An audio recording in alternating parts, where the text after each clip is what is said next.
everything's too much lately. Everything is too much. The news too much, the pressure to stay informed is too much, the pressure to try and fix things. This channel is absolutely not a political channel. I don't want my tone to ever be political, but I think if there's one thing that we can agree on, that's probably the one thing that everyone agrees on right now, is there's too much going on.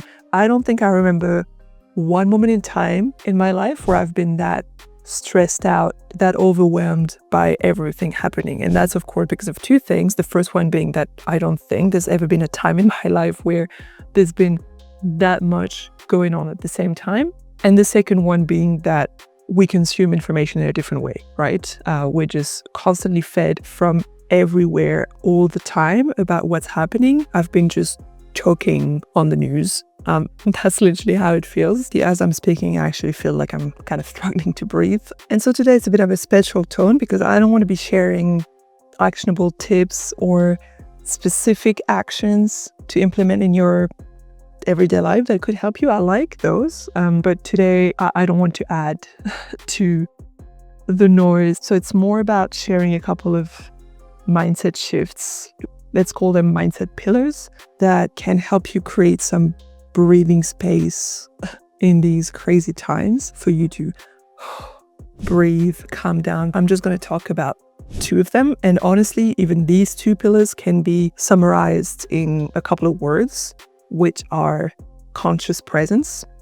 And I know it may sound very abstract, like just an idea, and that's why I'm going to break it down and give a couple of examples. And the first pillar being feeling time again. And the time that I'm talking about is not the linear time that we're used to think about, the clock time or the deadline type of time where we just feel constantly rushed. But I'm talking about the real time, the lived time. I don't know if you're familiar with Henri Bergson. He's a French philosopher, and he makes the distinction between two types of time. The quantitative time, that's the time that we can actually measure. That's the clock time. That's the linear time that we're used to. And the qualitative time. And that's the time that we actually experience, that we feel. And that's exactly why the same amount of time can feel like it's just passing really fast or seem like an eternity depending on your mood or your mindset about it. The same thing that you like one day might just be very annoying to you the following day. And that same amount of time that you spend on it is going to feel completely different. Time isn't just ticking, it's also expanding, it's shrinking based on our mood and our attention. And when you start being on autopilot, you actually completely lose your connection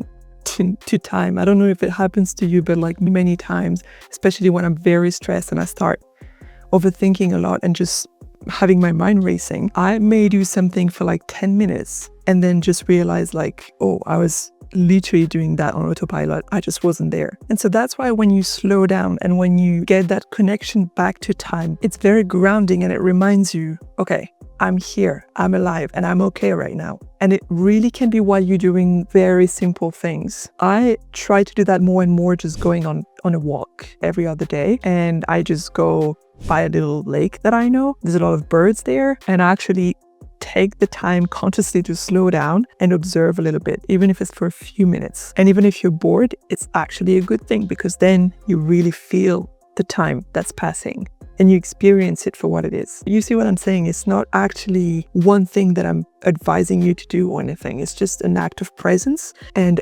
honestly, if you're like me and you actually have this choking feeling lately, it does unlock something. You're going to start breathing again. And the second pillar that I want to talk about, and you see it's very related to the first one, is to perceive beauty. And I'm talking about beauty almost in the philosophical sense of it, the kind of beauty that transcends you.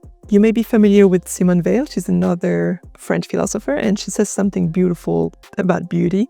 It goes, beauty seduces the flesh in order to gain entrance to the soul. And it says it all because beauty has basically the power to cut through all the noise and bring you back to yourself. And it can anchor you in just being, even if it's just for a moment. And the amazing thing about it too is that it's accessible to just anyone because everyone has something and something simple for the most part that really touches them to the soul. For some people, it can be music. For some, it can be movies. For me, it's the ocean. And that's why I'm making it a point in my life to, as much as possible, always live nearby the ocean. And when I'm near it, I just have to stop and watch. And I just watch the motions of the waves in and out. And it doesn't matter what mood I'm in. There's something almost sacred about it. It just keeps me grounded. You can find beauty in so many simple situations. And when you allow yourself to really perceive that beauty, even in the really bad situations, it holds you almost, even for a minute, even for a moment, and it just pulls you out of the spiral.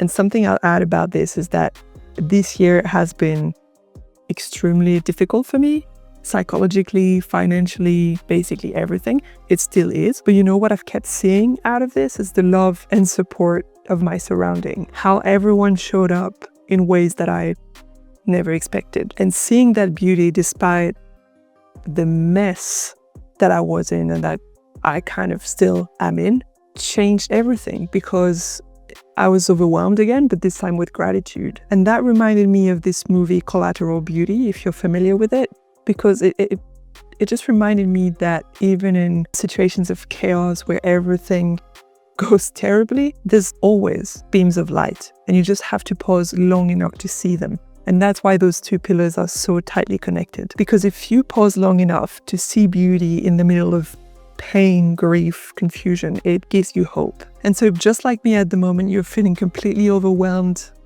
with the news, with your emotions, whatever. Maybe don't add anything to do to your list today. And instead take some time to pause and feel time, and maybe notice something beautiful around you. And that's it. That's your breathing space. And you deserve it.